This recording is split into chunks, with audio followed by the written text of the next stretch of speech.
Good morning. I have to kind of laugh because most of my goodies, like my tripod, for example, are packed somewhere that I honestly don't know where they are right now. So this is, hello.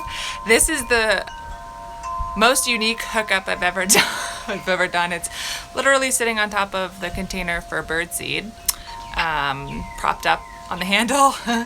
And I'm outside. I decided to do this outside on my parents' porch, who they're giving us a soft landing for when we can move into our farmhouse. So, if you can have, it's windy. But I'm actually really loving this.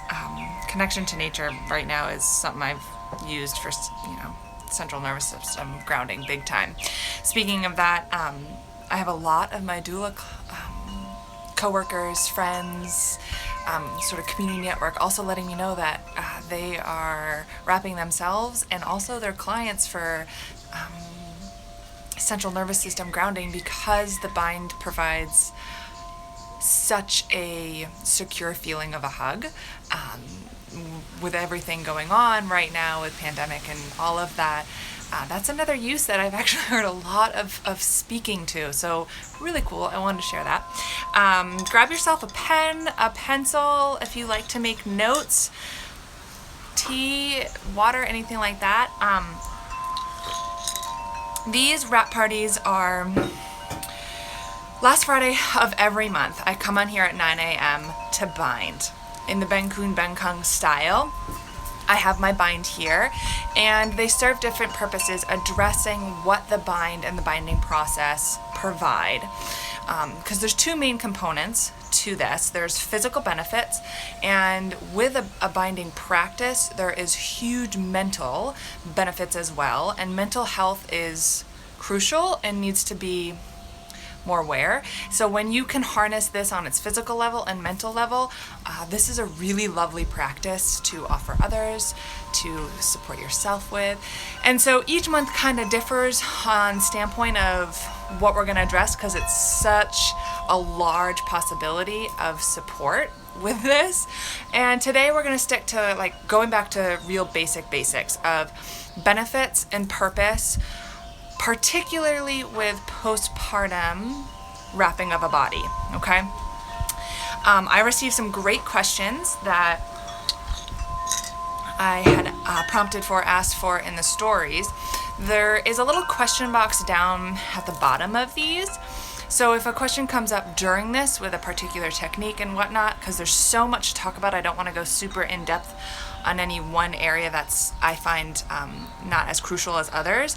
But feel free, not in the comment box, but in the in the little question box, and then I'll be sure that I can address those. You can also just DM me. I am going to put a virtual tip jar on, or pass it forward in some birth justice possibilities that you may want to support as well if you find the knowledge that I'm giving you useful. So let's get started. First off, you're going to need a bind, and the type of bind you're working with really varies a lot on the type. I got to take a wider stance so I'm not just, actually that feels good on my back, hunching over my birdseed container here. There's a lot of factors that go into the actual type of fabric used. You want something really sturdy that does not stretch, because that's the container that's going to give the body most support, and they vary in width. So that's sort of the beginning. I see some binds going up to 12 inches wide. That is very, very difficult to wrap a curvy body frame with, simply because going with a curve anywhere on the body, having something wide, it's very hard for that fabric that is sturdy, that does not have flex, to give a contour fitting of that. So I actually do not recommend going over 9 inches wide, because bodies are curvy, okay? So that's one thing I really want to point out. And then length. Length is determined by several factors, the easiest being the lower hip dimension. And when I say lower hip dimension, I mean like low, or you can go by the widest part of the lower body. Again, bodies are very, very different, and we want to be sure that we have enough fabric to truly support the body properly. So, benefits here. For postpartum immediacy, it's going to help ease back pain. It's going to get you out of a slumping position possibility for bottle feeding, nursing, all of this. Postpartum bodies who have birthed really start to cocoon in a lot. And it's sometimes hard to get up back out of this way. And the bind kind of gives an accountability to the body saying, hey, let's not hunch in this way. Let's stay a little bit more upright. Now for some that's uncomfortable, they don't like feeling the pressure on the hips. Hips are being held in more with a structure, and this is why when I bind, I say low, low, low, low, low, because we want to hold the pelvis, pubic bone area really well with a hug, so that when you're sitting down, there is not excess weight being put on that lower pelvic floor that has just substantially gone through a lot of work, whether that's cesarean, whether that's vaginal. Hello. I try to catch everyone as they come in and wave, and if I miss you, I'm really sorry, because I want you to have that acknowledgement that you're here. I appreciate it. Because when you're sitting down, because of hormones that are raging through your body from pregnancy, from postpartum, from if you're a possible body that is lactating as well, there's a lot going on with a hormonal roller coaster, and your ligaments are looser. You've substantially opened the body. So when you're sitting down and you're putting all of this pressure from all these internal organs that were relocated during pregnancy, they're trying to find their place again, and they're going to rest wherever they can. So there's a lot with improper wrapping of putting too much abdominal upper canister pressure on, and then squishing it down onto the pelvic floor, which is already loosey-goosey open. I don't know where that term came from. And we don't want to aid that process of more. So that's why when you're bound and you sit down, you're going to feel more pressure, possibly on the hip joints and on the tailbone, because it's literally not allowing that pelvic, I couldn't find my pelvis, but it's not allowing the pelvis to kind of splay open a little bit. Now, here's the thing. A body who was pregnant and then birthed went through huge changes from the arches of your feet all the way up to how your head is oriented. The spinal bone structure, ligament structure, fat in the body content, water content, the body literally went through change everywhere. And so then what happens is that can feel like a long duration of about 9-10 months, give or take. But then it goes through a huge drastic shock, basically, of becoming in this postpartum time where now all the counterweight that your body was building towards of baby is gone, and your body is in this state of not knowing really what to do because it's gone through a really fast trauma quickly. Labor again can feel forever, but the body has to then go through this really fast renegotiating of, okay, what's my alignment, and here's what the bind really helps with, is that giving support to alignment. Okay, now it's going to give 360 contour support of your torso. This is why proper wrapping is so important, because the body is so vulnerable in its postpartum state, right? It's relying on a lot of factors to get itself back to kind of like a stasis, right? So we want to make sure that we're wrapping properly, that we're not wrapping too long, and that we're not wrapping too soon, so that we're not actually doing harm to the body. Other areas it's really seen is it helps a body flush out excess fat and water retention that the body has accumulated in pregnancy. This also speeds up, if you're a bleeding body, which most likely you are in a postpartum, it's going to speed up the bleeding process. So the lochia that your body is naturally cleansing out, it's going to, with that support, it's going to decrease the bleeding period. Okay, so cesarean and vaginal birth often will have a longer bleed time that many persons don't actually know about, that you're going to naturally bleed in your postpartum up to 4 weeks. Now, depending on the body, that varies body to body, and depending on circumstances, that can be shorter duration, that can be longer duration. If the body is really having a hard time not feeling stable, or not feeling supported, it can then actually contract, and that can be a longer bleeding period, if that makes sense, because the body is actually in a state of like this because it doesn't want to release. It doesn't feel capable enough. The body is a kinetic chain. So any part that is weak, another part is going to overcompensate for. So this is, again, part of being a postpartum corrective exercise specialist and being part of a doula, is we really do not want to bind the body too quickly or for too long, because we don't want the body to become adaptive to the bind in an incorrect way. That's very, very important. But it's going to decrease that postpartum bleeding, which is also a portion. Tea break. It's also a portion of wrapping for lunar cycle ease. That is a huge component for me that I really love to speak to in my own personal story. So if you want to go there, let's do it. So that's sort of the benefit and purpose of postpartum wrapping. And I really want to start to address some of the questions that came up, because they were really great. And also I want to show that proper binding technique. I see a lot of improper binding technique, and it's scary, because I don't want that body to then be wrapped improperly.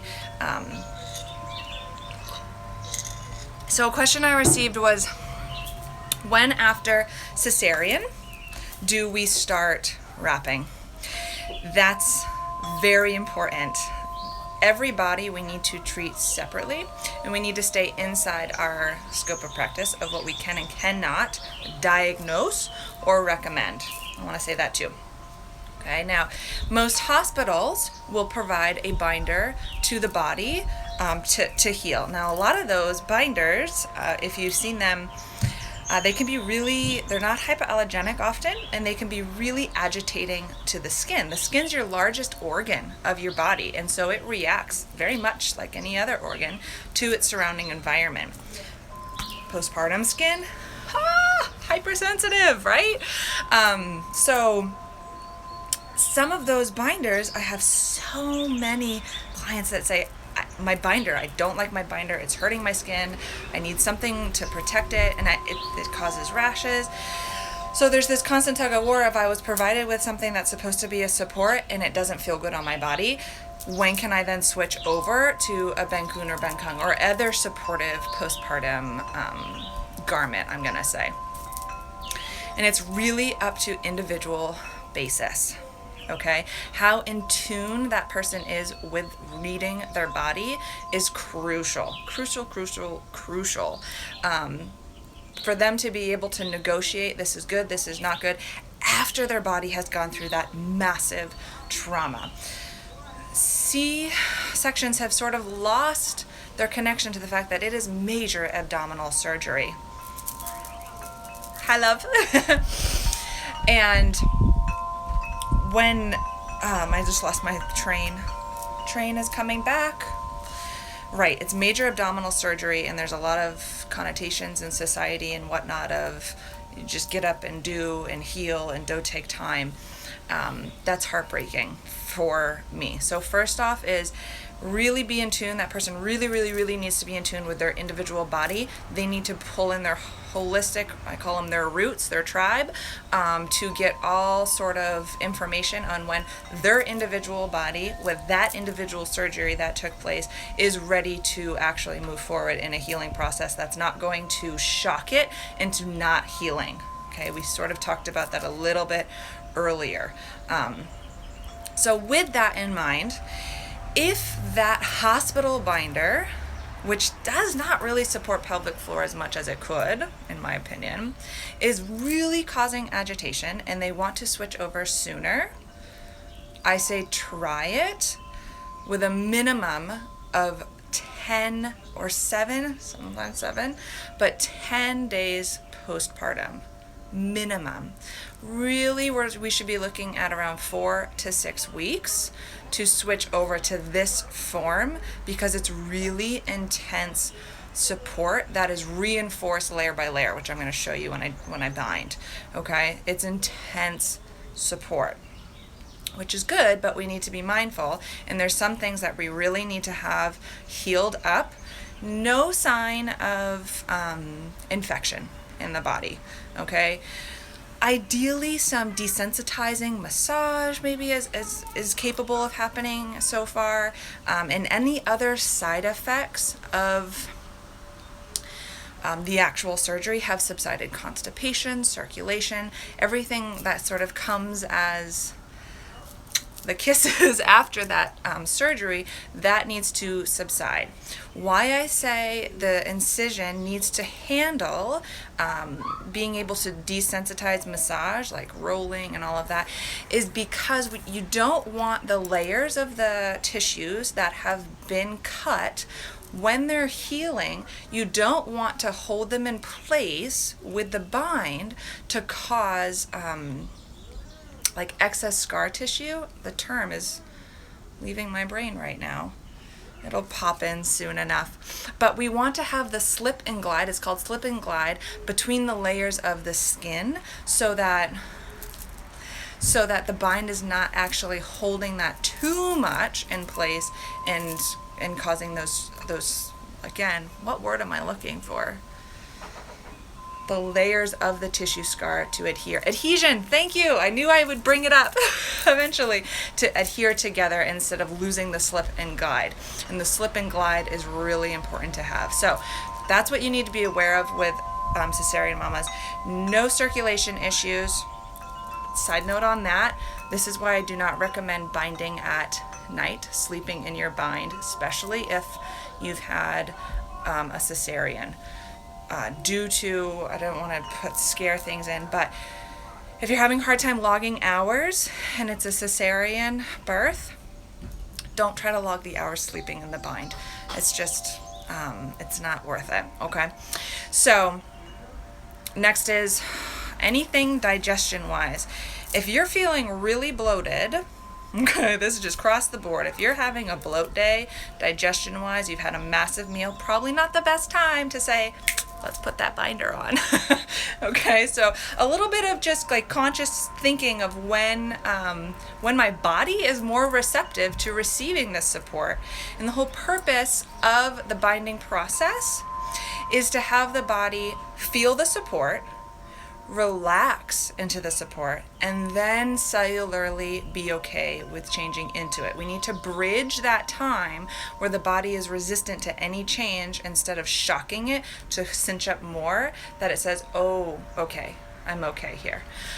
So that's the duration, which most is recommended for any binding practice to be about 42 consecutive days. Now I'm seeing a lot of recommendations of you should bind immediately postpartum. So this is another question I received is, when do I start? I'm a very strong opinion that you need to wait until at least 5 days postpartum to begin wrapping. Simply because your body has gone through a lot really, really quickly. Now, some make the argument of, yeah, but you should then put it in a support as quickly as possible. You don't want the body to become completely dependent on the support. You need the body to have a time of feeling itself, because again, the body is going to naturally start to heal and is going to naturally start to overcompensate or decompensate in specific areas.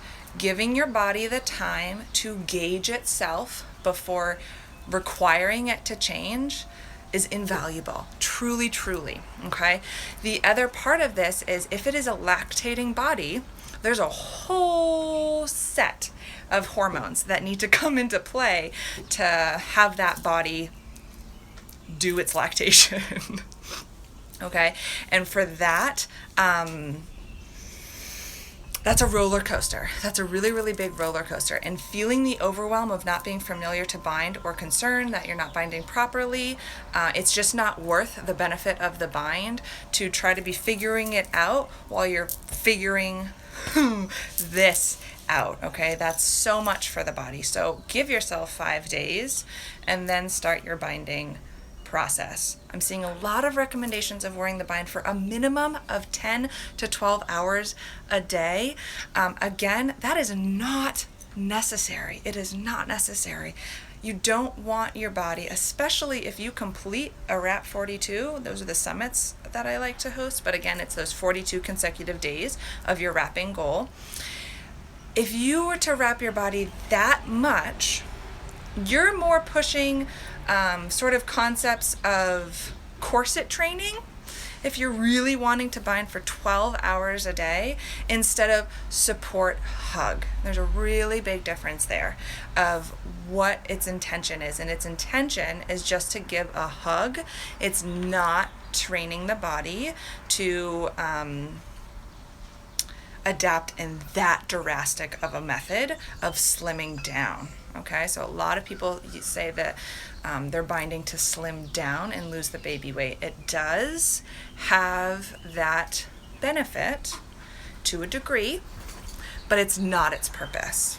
And that's something that really needs to be understood. And that is why it is not necessary to bind for 12 hours or 10 hours a day. I also feel like that is not realistic to the most person's wrapping in an immediate postpartum, because postpartum is this like lifetime weird time change that happens, and logging hours like that when with everything else going on, it's just, I find, not possible.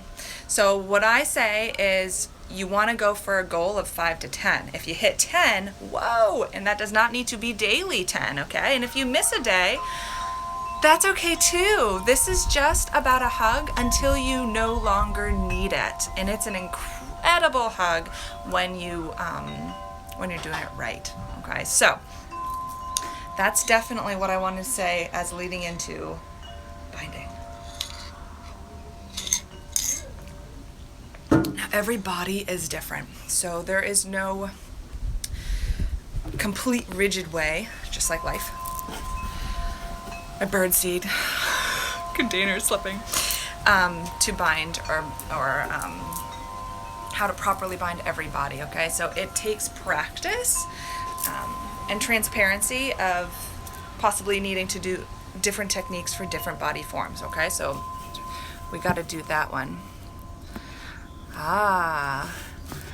So how long you leave the bind on daily? 5 to 10 hours of vertical wear. Okay. Again, the vertical wear, I didn't dress this. I'm so glad you said this. Vertical wear is more appropriate for the body and all of these organs settling back down. Okay, so if you are, and that's not me saying, don't nap in your bind. Nap in your bind, okay? But you need to, again, understand the whole structure of the body is realigning literally from the arch of your feet all the way up to your head, your neck, all of this with the kinetic chain of the body, and understanding where the organs are gonna go. So when you're vertical, organs are gonna be in their most common place of where they, I'm gonna say naturally rest in the body.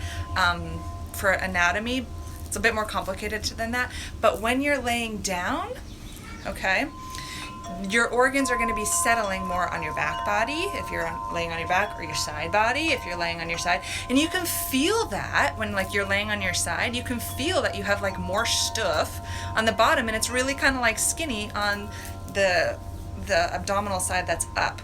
Okay, so that's just an example of that, to show how the organs move in your body. And what's really important is we want to make sure that the pelvic floor is strong, and it needs to be strong for holding the organs. Okay, so that's why we wrap times. It's ideally when you're vertical.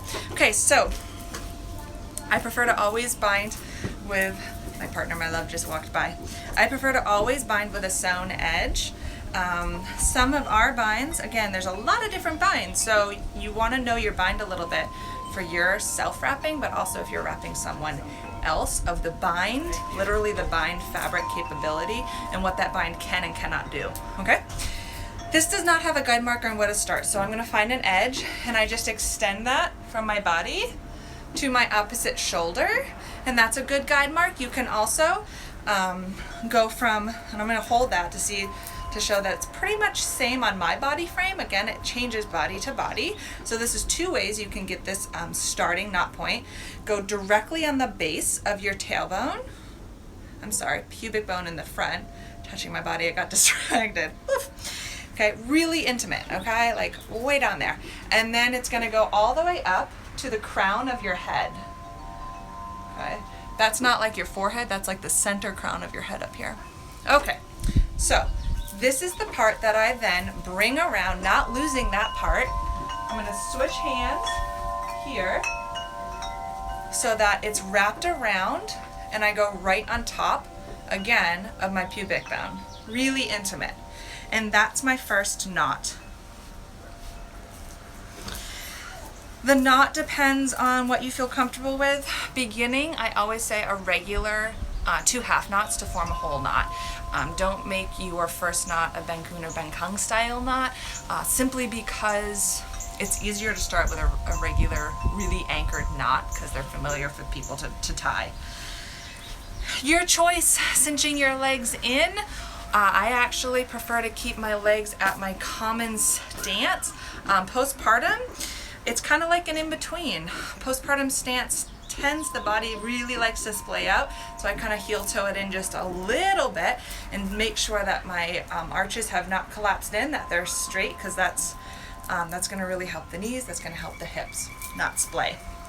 Okay, that's getting a little bit into postpartum corrective exercise, but it's all part of it. So I have a full knot here and it's literally tucked under my pubic bone. This is really intimate. I'm going to show you my back body. This is, if I can find it, my tailbone. And so the bind itself, it's tucked under my bum. Under my bum, okay? Postpartum, bind on something really comfortable. I always advise a form-fitting natural fiber shirt, simply because hormones, postpartum especially, they're racing all over the place. You might be running hotter, you might be running colder. If you are running hotter, okay, this protects the bind from just needing excess washing. And also, something I love doing if you are self-binding and you're having a really hard time getting your knots to be straight, find a shirt you're not in love with, okay, and draw, once it's on your body, have someone draw a straight line down it, and that can be then serve as your guide of where your knot should be going every time, as that guide mark, to have your straight line, okay? Also, fabric holds better to fabric. It's a natural taped fiber, okay? So it's a woven fiber, okay? And your shirt is a woven fiber. So it's gonna grab, hold, and stay in place better, fabric to fabric, than fabric to skin. And again, postpartum skin, remember it's your largest organ, super sensitive. So giving it a little bit of extra cush with like a comfy, form-fitting natural fiber shirt, highly recommend. Okay, so now I'm ready to start my layering, and my first layer is going to be my anchoring layer. You can have as many anchoring layers as you want. I don't go beyond 3 because then the knot gets a little bulky, but I always like 2. And remember, we want to focus low, low, low, low, low. So the more anchoring you got going on, the better, because we want to support from base up, not up, down. To make my layers, I flare out really close to my knot, and then I'm going to hold that flare with one hand, and then I'm going to bring my fabric all the way around my body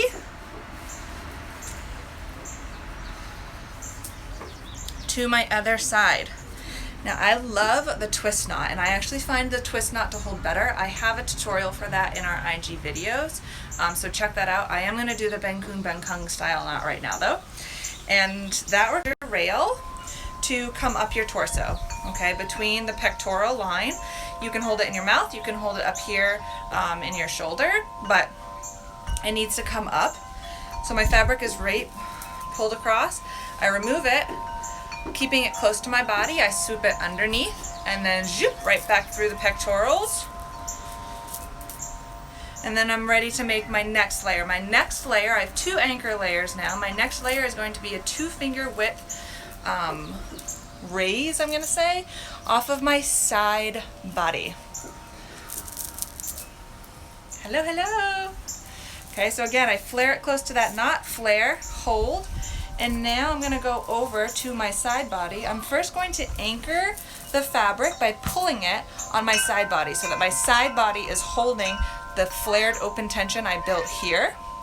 And then I'm gonna see that I have 2 fingers showing of my previous layer off of my side body, and then I pull around.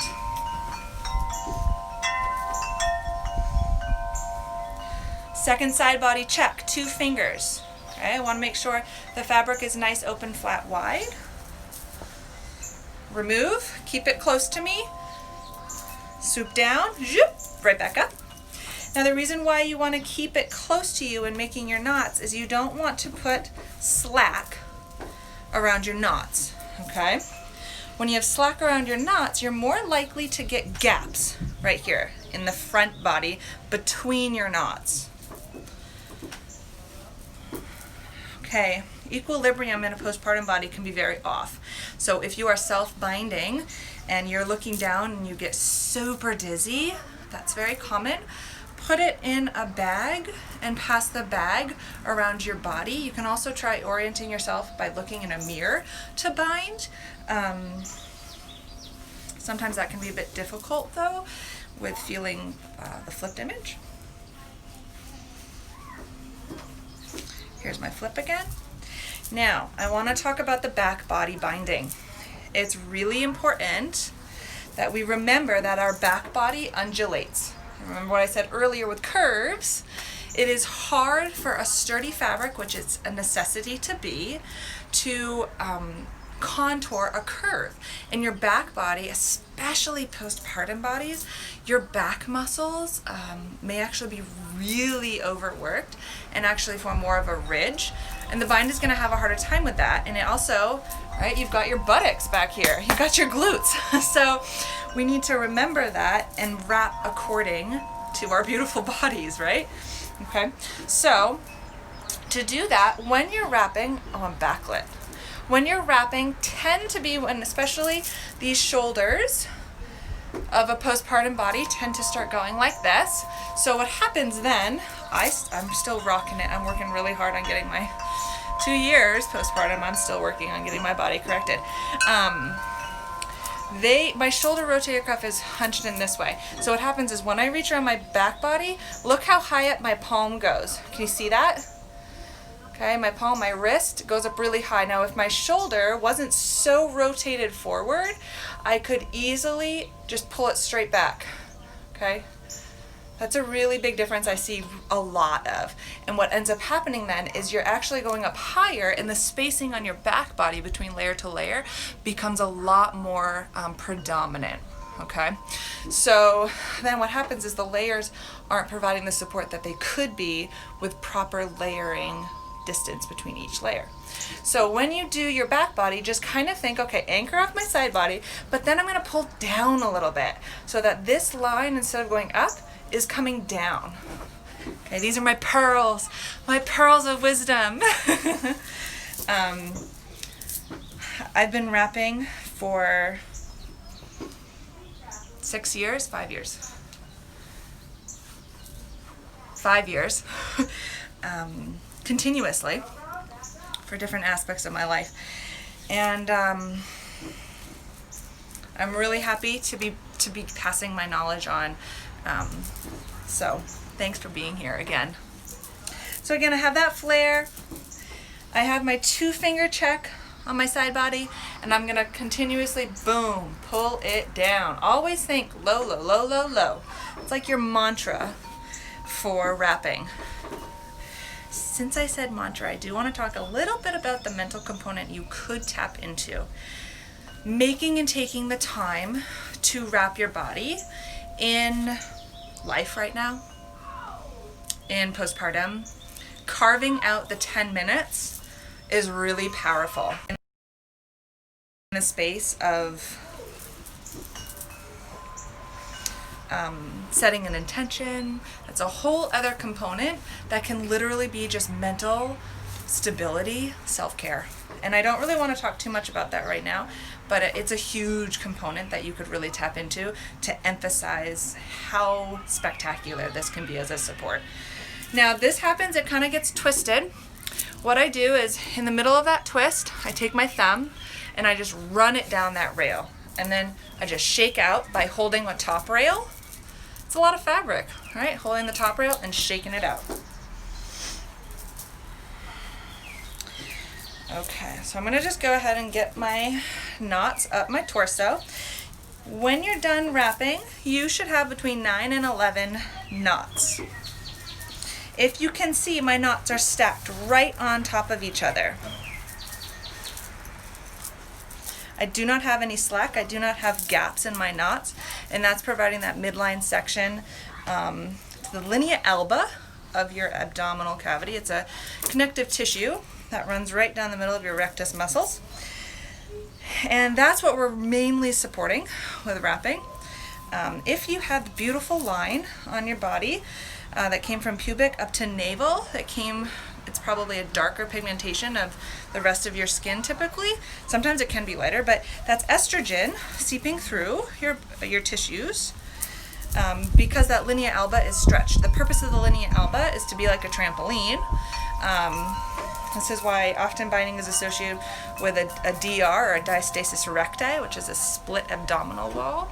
It's really the fact that the linea alba has been substantially stretched and it's having a harder time coming back in, and so you can sink your fingers between a separated wall because that linea alba hasn't come back in to form tension. Okay, a little more on anatomy, but it's pertinent and I love anatomy. My next layer goes over my belly button.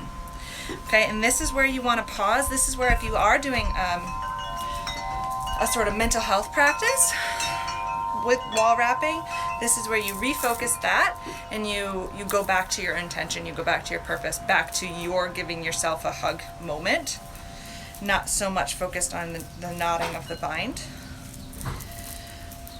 But from the wrapping process, the bind has naturally moved up and I need to scooch it back down to anchor my pelvis. So fingers right under the middle.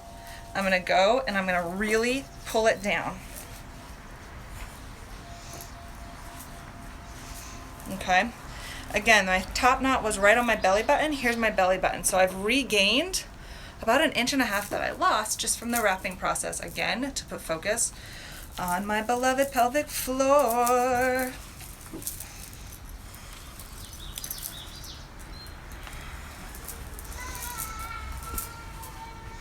I'm also coming up on my body where I have the adjustment curve of my waist to hip. So this can be a problematic area. Okay, my tail is no longer long enough to tuck in here, so I just complete my swoop over to my side.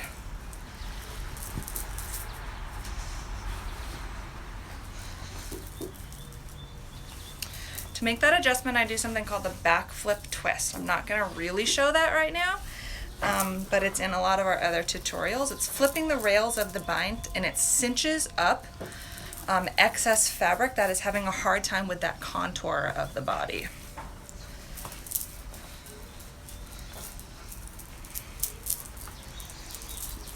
Oh my gosh, it feels so good. I coined the phrase feels like a hug because it really just does. It feels like a safe hug for me.